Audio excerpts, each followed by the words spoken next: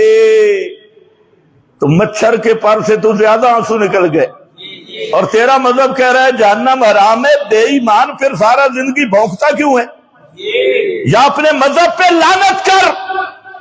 تیرا مذہب کہہ رہا ہے یزید پہ جہنم حرام ہے، اور پارٹی بازی بنائی ہے یزید یزید یزید. اور مذہب یہ ماتم کے فضائل، اور پھر کہتا ہے کہ ماتم سب سے پہلے 3 دن یزید کے گھر ہوا. تو پھر تم تو یزید کی سنت پہ عمل کر رہے ہو. بقول تمہارے 3 دن ماتم یزید نے کیا، تو سنت یزید کی ہے، نعرے حسین کی ہے. سنت یزید کی، نعرے حسن کے. اور ادھر مذہب بنائے جو یزید پہ لعنت نہ کرے اس کا ایمان نہیں. میں نے کہا پھر تم تو سب سے بڑے لعنتی ہو بے ایمانو. ایک طرف تم دوغلا پالیسی، ایک طرف کے یزید پہ لعنت کر رہے ہو، دوسری طرف اسے جہنم کی آگ حرام کر کے پکا جنتی بنا رہے ہو. الزام ہم کو دیتے ہو.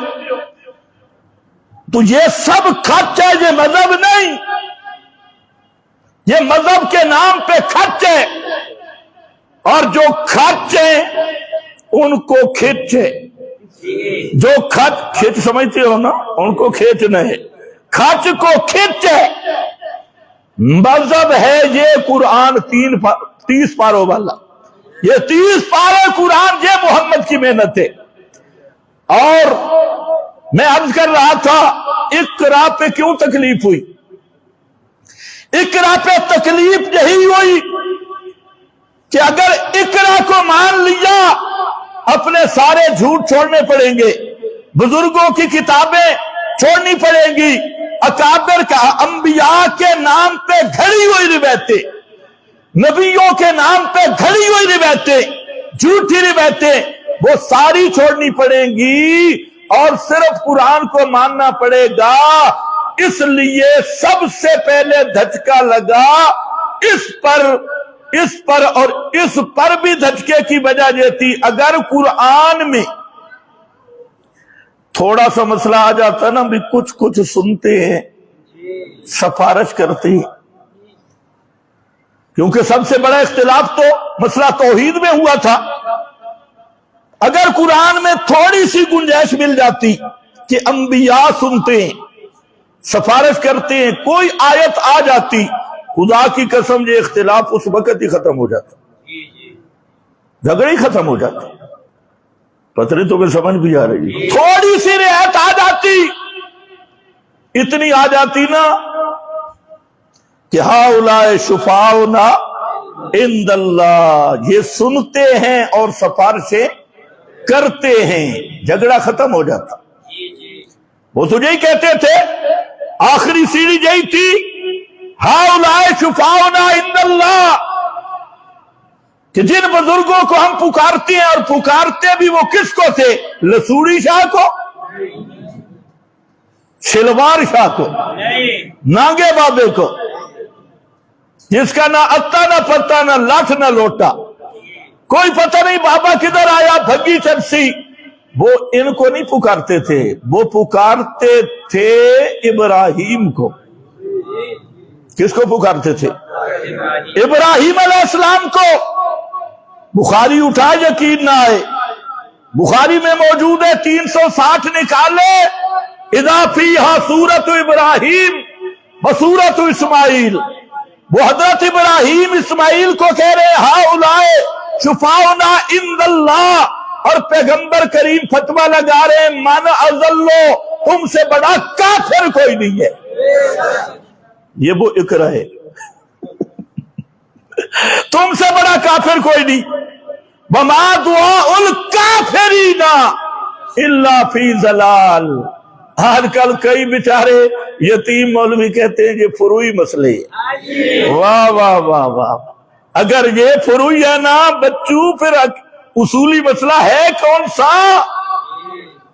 قانون چا کامری کی ماری ہوئی بھینس، پھر کون سا مسئلہ عقیدے کا ہے؟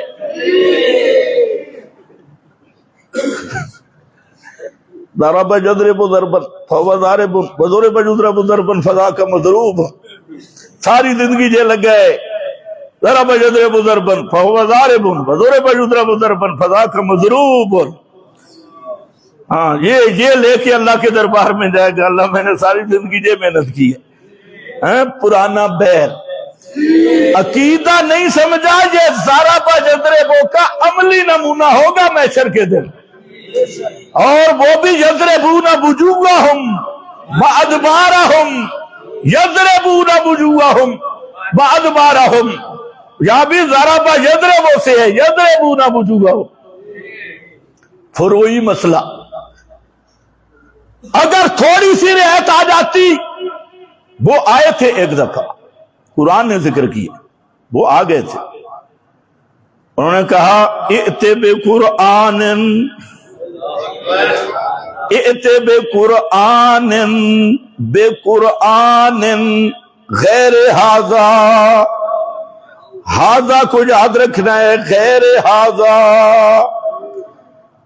کہتے ہیں آگے، کہتے ہیں اتفاق کر لیں، آج کل وحدت الادیان کا زمانہ چل رہا ہے، بڑے بڑے پروگرام ہیں، آؤ وحدت کی دعوت، کیسے وحدت ادیان پہ عمل کریں، اتبع قرآن غیر ھذا، اس قرآن کے علاوہ کوئی قرآن لا، یہ اقرا ہم ماننے کے لیے تیار نہیں ہے، اس قرآن کے علاوہ کوئی کتاب لے آ، یہ قرآن نہ لا۔ کبھی اس پہ غور کیا ہے؟ سنتے پڑھتے تو رہتے، قرآن کو سوچا کرو، اللہ نے بھی یہی حکم دیا ہے افلا یتدبرون القرآن، اور یہ سوچنے والی چیز ہے، کبھی قرآن میں تدبر کیوں نہیں کرتے؟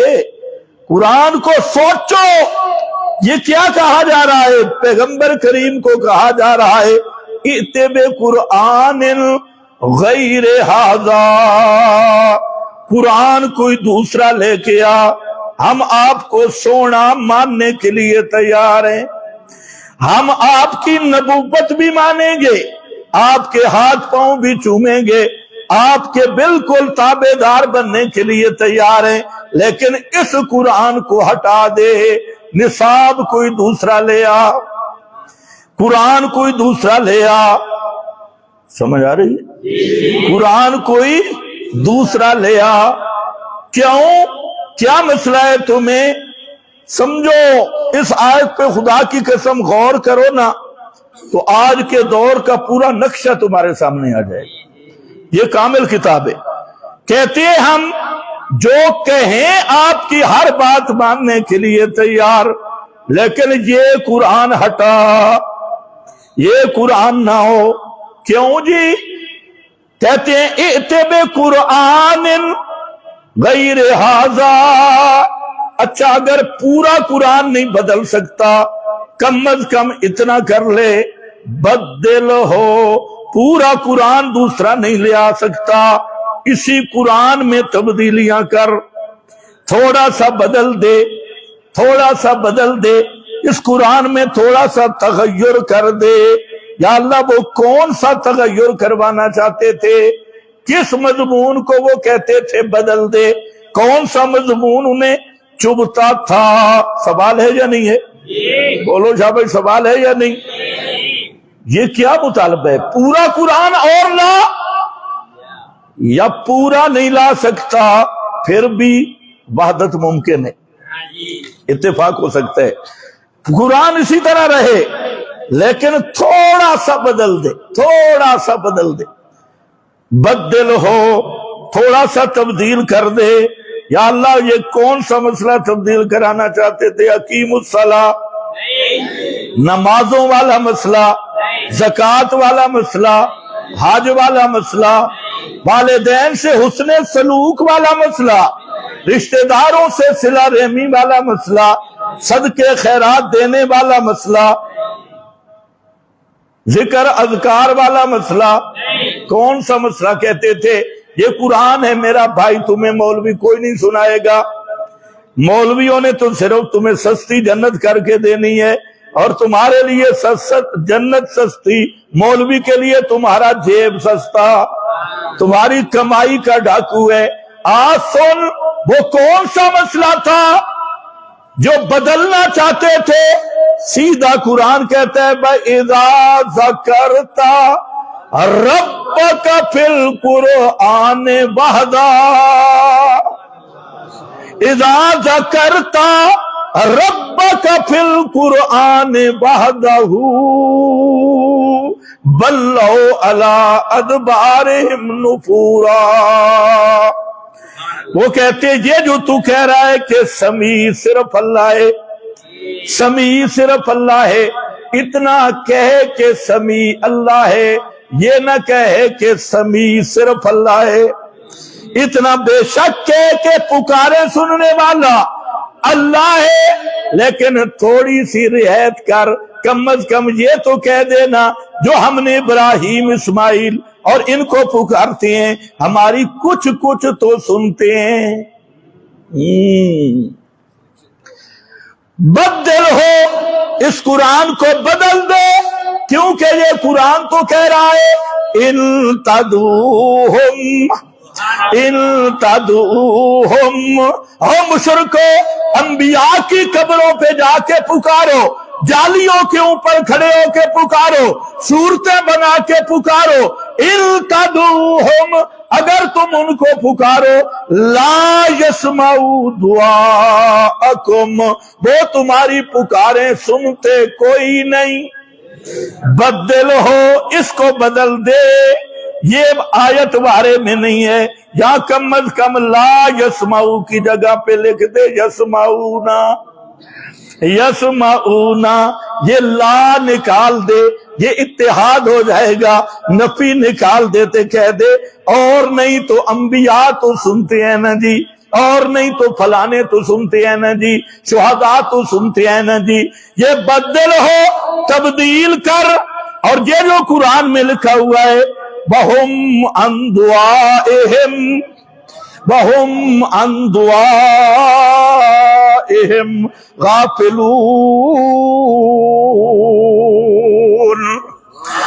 انبیاء کی قبروں پہ جا کے پکارنے والوں، اولیاء کی قبروں پہ جا کے پکارنے والوں، بازاروں میں کھڑے ہو کے یا حسین کے نعرے لگانے والوں، یا علی کے نعرے لگانے والوں، وَهُمْ عَنْ دُعَائِهِمْ غَافِلُونَ،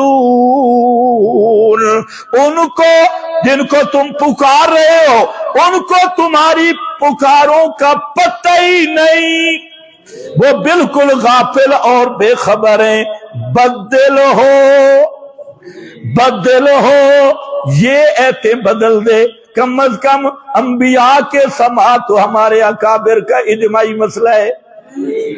آج بھی بے ایمان یہی کہتی ہے، اجماع پتہ نہیں کدھر ہوا، کراچی میں یا پشاور میں، اجماعی مسئلہ۔ اجماع تو مجتہدین کا ہوتا ہے، اور تمہارے چند للو یہ اکٹھے ہو جائیں گے تو اجتماع بن جائے گا، اجماع بن جائے گا۔ اور تمہاری بنیاد بھی جس طرح روافض کی بنیاد لوط بن یحییٰ پہ جا کے ختم ہوتی ہے، تمہاری اینڈ بھی محمد بن مروان پہ جا کے ختم ہوتی ہے۔ اب لوط بن یحییٰ نے جو جھوٹ لکھے اس کو 1000 آدمی نقل کر لے تو سچ بن جائیں گے؟ تو من صلی علیہ عند قبری کو کوئی 1000 نقل کر دے تو وہ سچ بن جائے گا، جس کا لا اصل لہو، جس کا مڈ ہی کوئی نہیں ہے۔ ایک جیسی طرز ہے، بدل ہو بدل دے۔ اور دوسرا کیا بدل؟ یہ جو فتوے لگاتا ہے، یہ فتوے والا مسئلہ نہیں، اتنا کہہ دے فروعی مسئلہ ہے، فروعی مسئلہ ہے، خیر اکابر کا اختلافی مسئلہ ہے، فروعی مسئلہ ہے، اتنا کہہ دے بدل ہو، اس کو بدل دے، اس کو تبدیل کر دے، اور کہہ دے جی اصولی مسئلہ نہیں ہے، فروعی مسئلہ ہے یہ جو تو کہتا ہے، اور اتنے اتنے بڑے فتوے لگاتا ہے۔ وہ جب ابو طالب کے پاس آئے نا، یہی شکایت کی تھی، اور جب اتحاد کے لیے آئے تھے، وحدت المسلمین کے لیے آئے تھے، وحدت المسلمین کا جھنڈا لے کے آیا تھا، یہ ابو طالب کے پاس بڑے بڑے صنادید قریش 25 اکابر تھے مشرکین کے، بڑی بڑی پگڑیوں والے۔ انہوں نے جب ابو طالب کو شکایت لگائی تو کیا لگائی؟ انہوں نے کہا اپنے بھتیجے بابا جی تو ہے نا بڑا نیک۔ ابو طالب کو کہنے لگے تو بڑا نیک، ہمارا بندہ ہے، ہمارے بزرگوں کی نشانی ہے، لیکن جو تیرا بھتیجا ہے نا، اللہ اللہ اللہ اللہ بچائے، آپ دنیا سے جا رہے ہیں، اپنے بھتیجے اور ہمارا فیصلہ کر کے جاؤ۔ 25 اکابر تھے، بڑے بڑے۔ فرمایا ہاں کیا کہتا ہے میرا بھتیجا، کیا اختلاف ہے؟ اس نے کہا جی یکفرون آباءنا، پہلا بھتیجا ظلم یہ کرتا ہے کہ ہمارے اکابر کو کافر کہتا ہے، یہ جو حالانکہ آپ نے کسی اکابر کا نام نہیں لیا تھا، آپ کا فتویٰ تو عام تھا وَمَنْ أَضَلُّ، وَمَنْ أَضَلُّ، کون بڑا کافر ہے جو اللہ کے سوا ان ہستیوں کو پکارتا ہے من لا یستجیب لہ الی یوم القیامہ۔ کسی کا میرے نبی نے نام لیا؟ بولو، کسی کا نام لیا؟ کیا لفظ تھا؟ وَمَن، سارے پڑھو، من اضل، بالکل عموم پہ رکھا ہے، کسی کا نام نہیں لیا۔ لیکن پنجابی دی مثال ہے، کانی نو کان کھڑک بہندے، کانی نو کان کھڑک بہندے، جیڑا خود کانا ہوئے، کانا ہو، اور کوئی آدمی کسی کانے کی بات کرے وہ کہتے ہیں مجھے کہہ رہا ہے، حالانکہ آپ نے کوئی نام نہیں لیا تھا۔ وہ کہتے ہیں یہ بھتیجا کیا کرتا ہے، یہ جو کفر آباءنا، اس کا اگر فتویٰ مانے تو اکابر کے پلے کچھ بھی نہیں رہتا، سارے اکابر کافر بن جائیں گے، اکابرین کی تکفیر کرتا ہے۔ تو ایک آپ پہ تان تکفیر والا تھا، اور بدل ہو سے پتہ چلا ایک تو یہ بدلوانا چاہتے تھے کہ فتویٰ نہ لگاوے اور کہہ دے بے کہ یہ تو علماء کا اختلافی مسئلہ ہے، فروعی مسئلہ ہے، اور بالکل کوئی مان لے ادھر بھی دلائل ہیں ادھر بھی دلائل ہیں، دور اللعنتی، ادھر بھی دلائل ادھر بھی دلائل۔ ہاں آج کل کوئی مولوی کہہ دیتی ہے نا ہمارے پاس قرآن ہے، ان کے پاس حدیثیں ہیں، سنتے رہتے ہو، ہمارے پاس قرآن ہے ان کے پاس حدیثیں ہیں۔ مولوی سے پوچھو، مولوی پڑھا کیڑے مدرسے سے؟ یہ تو ہمارے کھوتا ریڑی والے جگ سے پوچھ لے کہ پیغمبر کی حدیث کبھی قرآن کے خلاف آ ہی نہیں سکتی۔ کیا خیال ہے، پیغمبر قرآن کے خلاف کر سکتے ہیں؟ یہ تو کھوتا ریڑی والا جانتا ہے جس کو شیخ الحدیث نہیں جانتا۔ اور کیا کہہ رہا ہے وہ، ہمارے قرآن ہے نا جی، قرآن میں ہے نہیں سنتے، حدیث میں ہے سنتے۔ کبھی تم نے جائزہ سوچا بھی ہے اور مولوی جو بات کریں یہ اللہ نے کھوپڑی کیوں دی ہے؟ یہ سوچنے کے لیے دی، لمن کان لہ قلب او القى السمع، یہ دل، یہ عقل اللہ نے سوچنے کے لیے دیا۔ بھلا کوئی عقل مند یہ تصور کر سکتا ہے قرآن کہے نہیں سنتے کہ نبی پاک فرمائے نہیں سنتی؟ نبی قرآن کا مقابلہ کرے گا؟ بولو بولو، عجیب ملا ہے، کیسے ذاکر جو جھوٹ بولتا ہے۔ کبھی کبھی میں سنتا ہوں بھی دیکھیں جھوٹ بولنے کا اس کا طریق کیا ہے۔ آگے عوام روتی ہے، اور جی حضرت حسین چھوٹے علی اصغر کو ہاتھوں پہ لے کے میدان کربلا میں سامنے آئے، پانی مانگا اور بے حیا۔ حضرت حسین کبھی دشمنوں سے پانی مانگ سکتے ہی نہیں ہیں، ننھے علی اصغر کو لے کے آئے۔ آگے آگے ذرا سننا، مزے کی بات آگے۔ ذاکر رلا رہا ہے، مجمع رو رہا ہے، ننھے علی اصغر کو ہاتھوں پہ لے کے مجمع کے سامنے آئے۔ آپ ایک بات بتائیں، جب بچے کو آدمی ہاتھوں پہ اٹھاتا ہے، بچے کا چہرہ کدھر ہوتا ہے؟ اس طرح ہوتا ہے یا اس طرح ہوتا ہے؟ اچھا اوپر ہوتا ہے۔ آگے سننا، کہتے ہیں ظالم نے تیر مارا اور علی اصغر کے حلق میں تیر لگا۔ کسی نے نہیں پوچھا کہ یہ ظالم ہیلی کاپٹر پہ سوار تھا یا کھجور پہ بیٹھا ہوا تھا یا اوپر کسی مجنیک پہ تھا، تیر ادھر سے آیا اور لگا حلق میں۔ کسی نے پوچھا نہیں ہے، بس رونا ہے۔ اور یہی بات اس قوم کی بھی ہے، حدیث میں آتے ہیں سنتے ہیں، قرآن میں آتے ہیں نہیں سنتے۔ طالب علم بھی اچھا جی اختلافی مسئلہ ہے، اچھا اچھا اچھا ٹھیک ہے ٹھیک ہے ٹھیک ہے، اور کبھی نہیں سوچا کہ پیغمبر کبھی قرآن کے خلاف کہہ سکتے ہی نہیں، اور جو روایت قرآن سے ٹکرائے اس کو پیغمبر کی حدیث کہنے والا اپنے ایمان کی خیر منائے۔ وہ پیغمبر کا کبھی فرمان ہو سکتا ہے ہی نہیں۔ یہی جھگڑا تو اقرا سے شروع ہوا تھا، یہی جھگڑا باہر سے شروع ہوا۔ تو میں نے کہا وہ کہتے بدل ہو، کیا بدلو، کیا بدلوانا چاہتے تھے؟ ذکرت ربک فی القرآن وحدہ وحدہ، سارے پڑھو وحدہ وحدہ۔ یہ توحید والی ایتیں جو ہیں کہ بغیر اسباب کے سننے والا صرف اللہ، بغیر اسباب کے حاجتیں پوری کرنے والا صرف اللہ، بغیر اسباب کے جاننے والا صرف اللہ۔ یہ بدل ہو، اس کو بدل دے۔ اور آپ ذرا خیال کر، یہ پیغمبر کی برادری آئی ہوئی ہے، قومی بھرا آئے ہوئے ہیں، پوری برادری جمع ہے، اور قوم قریش کے سردار ہیں، سامنے میرے نبی کا چچا ہے، اور کیا کہتا ہے؟ چچا سمجھانے لگتا ہے بیٹا یہ برادری ہے، کچھ نہ کچھ ان کے ساتھ کمپرومائز کر لے، کم از کم میری اجازت کے بغیر انہیں کچھ نہ کہے، تھوڑا بہت رعایت کر لے۔ اور پیغمبر کریم صلی اللہ علیہ وسلم سامنے بیٹھے ہیں، ان کی شکایتیں سن رہے ہیں۔ آج الحمدللہ ہماری بھی کوئی شکایت لگاتا ہے تو یہی لگاتا ہے، ہماری بھی وہی شکایت ہے جو مکہ کے مشرکوں نے امام کائنات کی شکایت لگائی تھی۔ کیا شکایت ہے؟ متشدد ہے، کیا شکایت ہے؟ فتوے لگاتی ہے، کیا شکایت ہے؟ اور جی بزرگوں کے خلاف ہے اور فلانے کے خلاف ہے۔ یہ وہی ابو جہل والا طریق ہے پیغمبر کریم کے خلاف۔ آج بھی جو نبی کا مشن بیان کرے گا اس پر متشدد ہونے کا فتویٰ بھی لگے گا، مکفر ہونے کا فتویٰ بھی لگے گا۔ بدل ہو، بدل دے،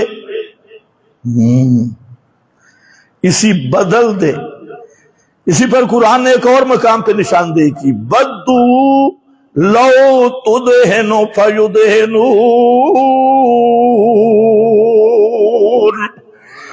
میرا پیغمبر یہ دل سے چاہتے ہیں، بدو یہ چاہتے ہیں کہ لو تدہنو، ہائے کاش، لو تدہنو کہ تو نرمی کر مسئلے تے تیل لا۔ دوہن کا معنی ذرا مسئلہ کولا کر دے، نرمی کر دے۔ فَيُدْهِنُونَ، یہ تو بالکل نرم ہونے کے لیے تیار ہیں۔ وہ نرمی کیا چاہتے تھے؟ بدل ہو، یہ توحید والا مضمون چھوڑ دے، اور توحید کا بھی وہ مضمون جس میں یہ آرائے یہ سنتے نہیں، یہ سفارشیں کرتے نہیں۔ میں عرض یہ کر رہا تھا کہ پیغمبر کریم کے ساتھ اختلاف کس پہ ہوا؟ اقرا سے ہوا۔ کیوں ہوا؟ یہ سارے مولوی سمجھ گئے، پیر سمجھ گئے، اگر اس اقرا کو کلام الہی اس کو مان لے تو ہمارے بزرگوں کی ساری لکھتے کتابیں گئی، سارے مکتبے کتب خانے گئے، اس پر وہ سارے مقابل آئے۔ پھر اس اقرا کا پہلا سبق تھا بسم ربے کا، بسم ربے کا میں پوری توحید آ گئی۔ بسم ربے کا بتا رہا ہے کہ میرا محبوب پیغمبر بسم ربے کا، اسی سے ہے بسم اللہ، بسم ربے کا سے ہے بسم اللہ، اختلافی مسئلہ تو نہیں بسم اللہ، بسم اللہ۔ تو بسم اللہ کا معنی کرو تو سارے بھاگ جائیں گے۔ یہ بسم اللہ کی با استعانت کی ہے، اور جار مجرور کا متعلق مؤخر ہے۔ بیضابی روح المعانی خفاجی نے یہ لکھا ہے، اور بھی سارے مفسرین نے یہ لکھا ہے، اور معنی یہ ہے اللہ ہی کی مدد سے، نہ کسی نبی کی مدد سے، نہ علی کی مدد سے، نہ ولی کی مدد سے۔ یہ کام میں شروع کر رہا ہوں، لیکن کس کی مدد سے شروع کر رہا ہوں؟ کس کی مدد سے شروع کر رہا ہوں؟ اللہ کی نہیں، صرف اللہ ہی کی، نہ حضرت ابراہیم کی، نہ حضرت اسماعیل کی، نہ زندہ کی، نہ مردہ کی۔ بسم اللہ، اقرا بسم ربے کا، برکتیں بھی اسی نام کی۔ مدد مانگنی ہوگی تو بھی کہنا ہوگا یا اللہ مدد۔ یہ بسم اللہ کا معنی ہے صرف اور صرف یا اللہ مدد۔ جو کام بھی کرنے لگ، یا علی نہیں، یا حسین نہیں، یا غوث اعظم نہیں، یا معین الدین اجمیری نہیں، یا چشتی تے چشتی نہیں، بلکہ کیا کہنا ہے؟ بسم اللہ۔ آپ کو پتہ ہے بسم اللہ کا شان نزول کیا ہے؟ لوگ پوچھتے ہیں شان نزول، کسی مولوی سے پوچھو بسم اللہ کا شان نزول بتا دے۔ چلو یہ سوال بھی ذہن میں رکھ لو، پوچھو مولوی سے بسم اللہ کا شان نزول بتا۔ سب مفسرین کہتے ہیں جو مکہ والے مشرک تھے نا، وہ جب کوئی کام کرنا لگتے تو کہتے تھے بسم اللہ تے بالعزا، جانے یا لات، جانے یا منات۔ اللہ نے یہ بسم اللہ نازلت ردن علی المشرکین، یہ بسم اللہ مشرکوں پہ رد کرنے کے لیے نازل ہوئی۔ اس لیے صوفی کو بسم اللہ نہیں پڑھنا چاہیے، رام رام کرنا چاہیے۔ جس کا یہ نظریہ نا کسی پہ رد نہیں کرنا، کسی کے خلاف بات نہیں کرنی، کسی کو چھیڑنا نہیں، اور اللہ کے نبی آتے ہی رد کرنے کے لیے، اللہ کے نبی آتے ہی چھیڑنے کے لیے ہیں۔ اگر نوح پیغمبر نہ چھیڑتا تو اختلاف ہوتا؟ ہر پیغمبر، اور چھیڑتا بھی کیسے؟ اذا ہم فریقان یختصمون، جب پیغمبر مسئلہ بیان کرتا تھا دو پارٹیاں ہو جاتی تھی اور آپس میں لڑنے لگتی تھی۔ آج کے روشن خیال کہتے ہیں یہ تو فساد ہو گیا۔ فساد نہیں، یہ تم بھی جانتا ہے، کینسر کا آپریشن اصلاح کے لیے ہوتا ہے، ڈاکٹر کو پیسے بھی دیتا ہے، شکریہ بھی ادا کرتا ہے، تو وہ تیرا جسم پاڑ رہا ہے، تیرے پورے جسم کو اس نے پاڑا ہے، تو کہتا ہے جی شکریہ، مہربانی، بڑا اچھا کام کیا ڈاکٹر صاحب۔ اس نے کیا کیا ہے؟ وہ تیرا جسم چیز پاڑ کے رکھ دیا اس نے، اس کو دعائیں دیتا ہے، اور تھوڑا سا مسئلہ توحید کا آ جائے تو ہمیں گالیاں دیتا ہے۔ یہ بچوں تیرا آپریشن کرنا ضروری ہے، شرک والا کینسر نکالنا ضروری ہے۔ جی اگر دوائی سے نکل جائے تو فابے ہاں، نہیں تو پھر فابے ہو، فابے ہاں نہیں تو فابے ہو۔ پھر ہم کوشش تو دوائی کی کرتے ہیں، لیکن کینسر کا پھوڑا اگر کاٹنا بھی پڑے تو ڈاکٹر کا شکریہ ادا کیا جاتا ہے، فیس دی جاتی ہے۔ ہم فیس تو نہیں مانگتے، ہم اجرت تو نہیں مانگتے، شکریہ بھی نہیں مانگتے، ہم کہتے ہیں اللہ کرے تو جہنم سے بچ جائے، اور تو پھر بھی تیری خیر خواہی ہے۔ تو اسی پہ جھگڑا تھا۔ تو میں نے جملہ کہا تھا، بات لمبی ہو گئی ہے، کہ اگر قرآن میں تھوڑی سی گنجائش مل جاتی سفارش کرتے ہیں، سنتے ہیں، خدا کی قسم سارا جھگڑا ختم ہو جاتا۔ تو عرض یہ کر رہا تھا کہ محمد مصطفیٰ کا مشن جب تک نصیب نہیں ہوگا، پیغمبر کی دعوت جب تک قبول نہیں کرے گا، اور پیغمبر کی دعوت توحید ہے، نصاب قرآن ہے، باقی سارے مسئلے یہ توحید کے خادم ہیں، اور سارے مخدوم مسئلہ اصل مسئلہ توحید ہے۔ جب تک اس پہ ایمان نہیں لائے گا اور اس کو سینے کے ساتھ نہیں لگائے گا، اس وقت تک دین کی الف بھی نہیں سمجھ سکتا۔ کربلائی دوروں سے دین نہیں سمجھ آئے گا۔ ادھر سے تیر آیا تھے، آدھی رات کا ٹائم تے، حضرت زینب دھوپ پہ سو گئی، آدھی رات دے ٹائم تے دھوپ آ گئی، فلانا ہو گیا، فلانا ہو گیا، آسمان رو پڑا، پتھروں کے نیچے خون نکلا، فلاں۔ یہ تو اگلے جمعے میں بتاؤں گا کہ حمزہ کی شہادت پہ پتھر کیوں نہیں روئے۔ حضرت حمزہ نبی کا چچا شہید ہوا پیغمبر کے سامنے، وہاں تو آسمان نے خون کے آنسو نہیں برسائے، نہ پتھروں کے نیچے پہاڑ احد ساتھ تھا، جس کے بارے میں نبی پاک نے فرمایا احد یحبنا ونحبہ، یہ احد سان نال محبت کر دے، اسیس نال محبت کر دے، او احد پہاڑ دا دامن آئی، حضرت حمزہ کی لاش کے ٹکڑے ہو گئے، احد کے ایک پتھر سے بھی خون کا فوارہ نہیں نکلا۔ پتہ نہیں تمہیں سمجھ بھی آئی ہے کیا؟ یہ سب یہودی رابیوں کی بناوٹیں، کس سے؟ اور یہود کا مقصد یہی تھا کہ تمہیں ایک نیا دین دے، دین محمدی سے ہٹا کر۔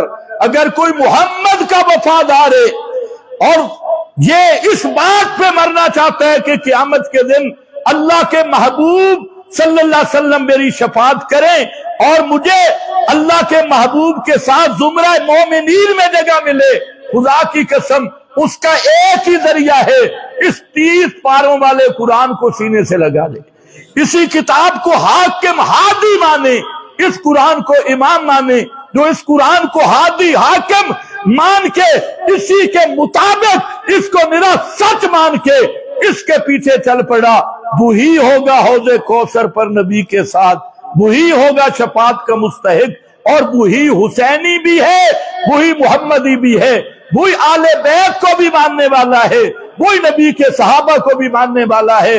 اور اگر قرآن کا غدار ہے، لاکھ مرتبہ حسینیت کے نعرے لگا، لاکھ مرتبہ سولویت قادریت کے نعرے لگا، کعبہ کے رب کی قسم ابو جہل سے بدتر ظالم اور بدتر مشرک بن کے مرے گا اور کافر بن کے اٹھے گا اور سیدھا جہنم میں جائے گا۔